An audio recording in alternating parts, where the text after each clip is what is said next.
2026 के चुनाव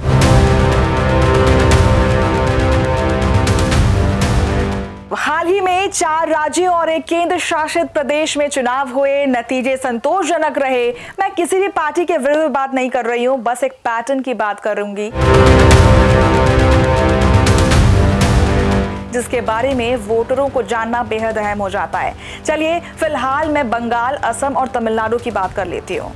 चुनाव हुए, नतीजे आए और एक बार फिर साफ हो गया, आज की राजनीति में विकास नहीं, रेवड़ी जीतती है। देखिए बंगाल में एंटी इनकम्बेंसी तो बनी ही रही, लोग सत्ता से परेशान थे ही, लेकिन इन सब के बीच, इन सब के इतर एक मुद्दा ऐसा था जिसको पक्ष और विपक्ष दोनों ने भुनाना चाहा।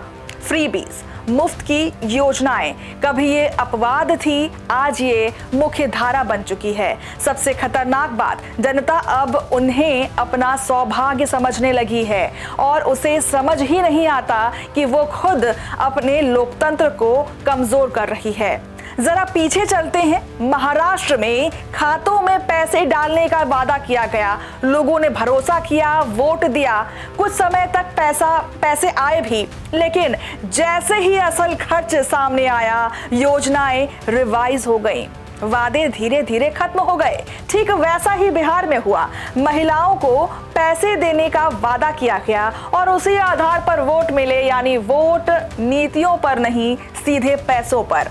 दिल्ली में आम आदमी पार्टी 2 बार फ्रीबीज के दम पर सत्ता में आई, मुफ्त बिजली, पानी, सुविधाएं, लेकिन अंत में राजनीतिक हालात ऐसे बने कि सत्ता भी छोड़नी पड़ गई। अब आते हैं 2026 पर। इन चुनावों में 1000 करोड़ रुपए से ज्यादा के प्रलोभन जब्त किए गए। मनी पावर, धांधली, सब कुछ 2021 के मुकाबले 50% ज्यादा। तमिलनाडु और पश्चिम बंगाल सबसे आगे। तमिलनाडु में 599 करोड़, पश्चिम बंगाल में 472 करोड़। कैश, शराब, सोना, गिफ्ट्स, ये चुनाव थे या सौदा? तमिलनाडु में तो रेवड़ी राजनीति अपनी चरम पर थी।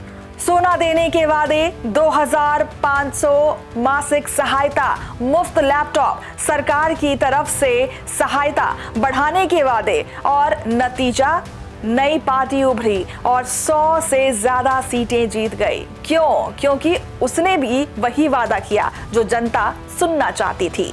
पश्चिम बंगाल में, अब पश्चिम बंगाल की बात कर लेते हैं। ममता बनर्जी का किला सालों तक अटूट, लेकिन इस बार वो किला ढह गया। पहली बार बीजेपी ने जीत हासिल की और एक तरफ लक्ष्मी भंडार तो दूसरी तरफ उससे ज्यादा देने का वादा, और वोटर उसने फैसला फायदे के आधार पर किया। असम में भी वही पैटर्न, महिलाओं के खातों में पैसे और अरुणोदय योजना बढ़ाने का वादा, और साथ में घुसपैठ और राष्ट्रवाद का मुद्दा। लेकिन जरा सोचिए, क्या सीमा सुरक्षा राज्य सरकार का विषय है?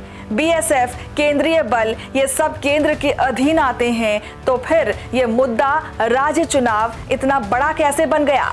एक समझदार वोटर इस फर्क को जरूर समझता होगा। अब बहस चल रही है फ्रीबीज वर्सेस विकास की। समर्थन कहते हैं कि ये वेलफेयर है, आलोचक कहते हैं ये वोट खरीदने का तरीका है। लेकिन असली सवाल यही है कि जब वोट मुफ्त पर पड़ता है तो फिर सरकार काम क्यों करेगी? जब जनता खुद ही थोड़े से फायदे में खुश हो जाती है तो जवाबदेही कौन तय करेगा? 2026 के चुनावों में एक बात साफ कर दी गई है कि रेवड़ी राजनीति अब अपवाद नहीं है, सिस्टम बन चुकी है। लेकिन ये सिस्टम किसे मजबूत कर रहा है? सरकार को या लोकतंत्र को कमजोर कर रहा है?